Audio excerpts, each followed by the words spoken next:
Hey, welcome back to another episode of Explore the Spectrum. Today we are joined with CEO of iTherapy, Lois Brady. How are you doing today?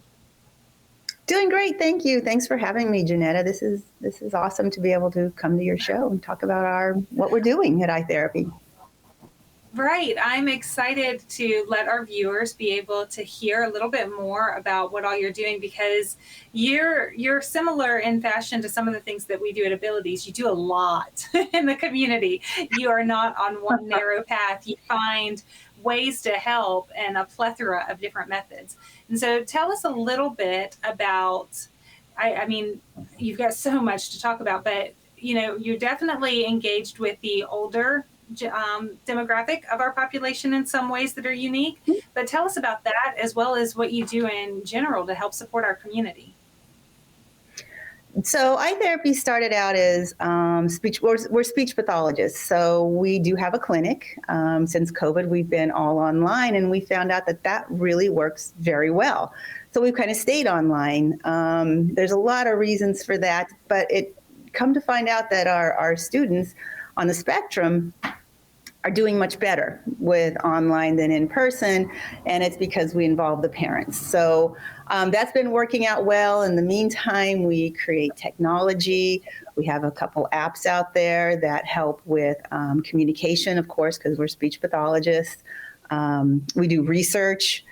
We have a couple grants from the NSF and the NIH, and we're currently working with the Air Force in the AFWorks program. So we're really working with a lot of different, like modes, and we're all over the place. We totally love it. This population, and we've found a hyper focus that is our population that's nonverbal. So we really love working with that population. And once we started working with that population, we realized that there's not a lot of research, there's not a lot of tools for them that are specifically made for that population. So that's kind of what we do. I adore all of the endeavors, right? You've mentioned a lot of different things just then, and I definitely want to hear more about some of the different military options, I guess is the best way of phrasing that, of some of the work that you're doing there. But before that, I want to go into the idea of you finding success with working online because you're including the parents.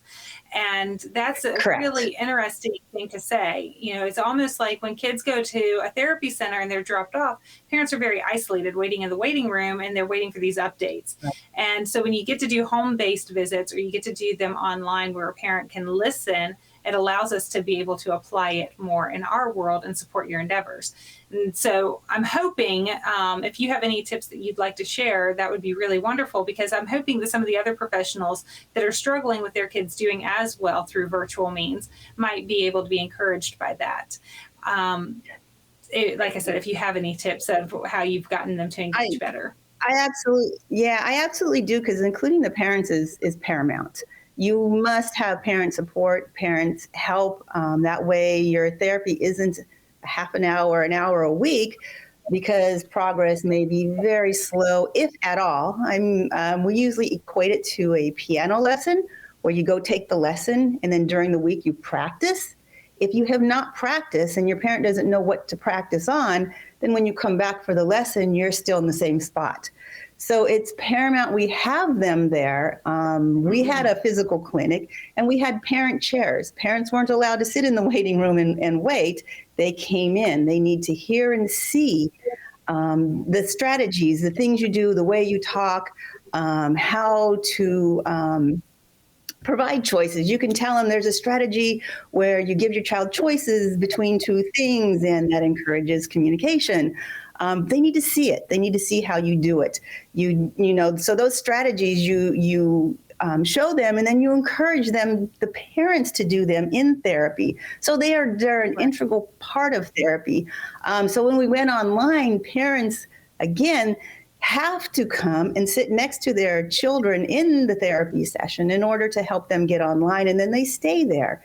And that is, that's the main part, is having the parent there, watching you, hearing you, and including them into your sessions so that during the week they can practice the goals. Sure, you've got a whole new level of engagement with that. Okay, so I don't want to miss out on asking you this. Our time is short, but you're doing research, you're creating technology, and you're working with these students in some of the more original discipline. And so by taking all of that together, you're able to come up with some pretty creative solutions, I would imagine. Can you tell us how that makes you a little bit more unique? Yeah, our solutions. Yeah, we've been able to really create some solutions that are different from anyone else. We're hands-on. We're every day. We're working with kids, and like when the technology first came out, the mobile devices, and we realized these were perfect.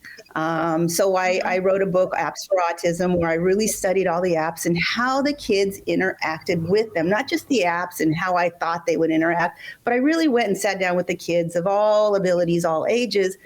How do they interact? And I noticed that with most of the communication apps that were literally brought over from the cerebral palsy classrooms, they would not really understand the icons and the symbols. And when they touched them, the voice would come out. And with the attentional challenges, they really didn't know where the voice was coming from. They didn't really look at it. They may go like this, Cheeto, Cheeto, Cheeto. I think we've all seen that. So I thought, okay, so these really aren't working for my nonverbal kids on the spectrum. What do they look at? And I realized that as I'm watching my kids interact with the devices, they love looking at faces. They would go through family albums, look at faces, and just stare at them very closely. So I thought, okay, let's put a face there, and the face can say the words, so they have some context of where the words are coming from. And then let's take away, and this is kind of controversial, but let's take away the symbols and the icons and just put words there. And if they can learn a abstract symbol, why can't they learn an abstract word? And it worked. So they learn the words as quickly as they learn the symbols and the icons. And now they have the written word. They get to hear the word, and they get to see where the word is coming from and what it looks like when you say it. So that has been kind of, then we just went from there. So that was our brilliant flagship project. And you didn't stop. I said it's brilliant because you didn't stop at where the commonalities stopped, right? Like where the community is currently teaching to you, pushed beyond that. And I want you to have an opportunity to let anybody that's listening tell us exactly where they can find your information. And I would be remiss not to say that you also publish Autism Digest. So let them know where they can find more information about, right? Where can they find more about the magazine as well as the therapy? So the magazine has all of the latest, greatest. I really love the magazine. It's been around since 1999, and I took it over recently last year, and we're trying to revive it a bit. But we have all the information that is pertinent there. So if there's new research that comes out, we take a look at it, we describe it, and then we say, well, what does this mean to the parents? Parents, what can you do in your home to benefit from this research? We have kids now who are not kids, young adults who are nonverbal, who are doing articles for us.